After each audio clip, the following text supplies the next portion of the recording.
एक सुपरस्टार जो अपने करियर के बिल्कुल पीक पर था और फिर अचानक गायब हो गया। आज हम बात करेंगे यो-यो हनी सिंह की उस कहानी के बारे में जो चकाचौंध से शुरू होकर गुमनामी के अंधेरे में चली गई और फिर एक ऐसी वापसी हुई जिसने सबको सोचने पर मजबूर कर दिया।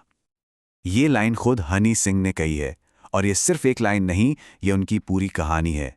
एक तीर जिसे किस्मत ने बहुत पीछे खींचा ताकि वो पहले से भी ज्यादा दूर जा सके। चलिए समझते हैं उनके इन 7 सालों के संघर्ष को। तो कहानी शुरू होती है उस वक्त से जब हनी सिंह का नाम हर किसी की जुबान पर था। पहला चैप्टर, मैं ही भगवान हूं।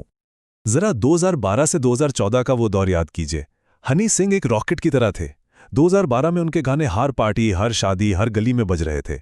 2013 तक बॉलीवुड के बड़े बड़े स्टार्स उनके साथ काम करने के लिए लाइन में थे और 2014 में तो वो किंग खान, शाहरुख खान के साथ वर्ल्ड टूर कर रहे थे।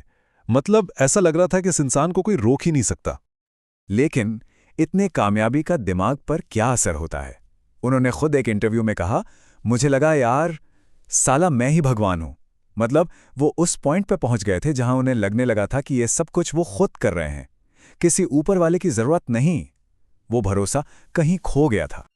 पर कहते हैं ना, जो चीज जितनी तेजी से ऊपर जाती है उतनी ही तेजी से नीचे भी आ सकती है।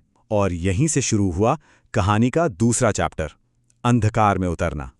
उन्हें डायग्नोस हुआ बाइपोलर डिसऑर्डर, वो भी साइकोटिक सिम्टम्स के साथ।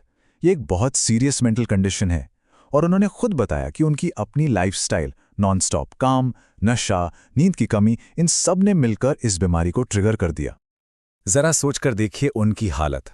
हर पल एक अनजाना डर, दिमाग में 1 मिनट में 60 ख्याल आ रहे हैं।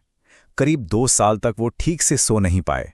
उन्हें हर पल यही लगता था कि बस मौत आने ही वाली है और इसी डर की वजह से उन्होंने खुद को दुनिया से पूरी तरह अलग कर लिया। और ये अलगाव कितना लंबा चला? 1 महीना, 1 साल? नहीं, 7.5 साल। 7.5 साल तक वो अपने घर से बाहर तक नहीं निकले। इस अंधेरे दौर में वो और भी गहरी जगहों पर जाने लगे, यहां तक कि लंदन में एक सैटानिक चर्च भी गए। वहां के बारे में वो बताते हैं कि एनर्जी इतनी भारी थी, इतनी कंप्रेसिंग थी कि ताली बजाने पर आवाज की गूंज तक वापस नहीं आती थी। वो अंधेरे की तरफ खिंच तो रहे थे, लेकिन उसकी खतरनाक ताकत को भी महसूस कर रहे थे। लेकिन कहते हैं ना, सबसे घना अंधेरा सुबह होने से ठीक पहले होता है, और यही वो पल था जो उनकी जिंदगी का टर्निंग पॉइंट बना। तीसरा चैप्टर, एक आध्यात्मिक पुनर्जागरण। वो उस पल को एक दौराहे की तरह बताते हैं, जहां एक तरफ ईश्वर का हाथ था, एक जाना पहचाना विश्वास, और दूसरी तरफ शैतान का हाथ था, एक आकर्षक अंधेरा जो सब कुछ देने का वादा कर रहा था। और ठीक उसी नाजुक पल में जब उन्हें चुनना था, वो कहते हैं कि गुरु नानक देव जी उन दोनों के बीच में आ गए और उन्हें बचा लिया। उनकी जो जड़ें थीं, उनकी जो आस्था थी, उसने उन्हें उस अंधेरे रास्ते पर जाने से रोक लिया। और बस यहीं से शुरू हुई उनकी वापसी की असल कहानी। चौथा और आखिरी चैप्टर, द हनी 3.0 कमबैक। तो ये वापसी हुई कैसे?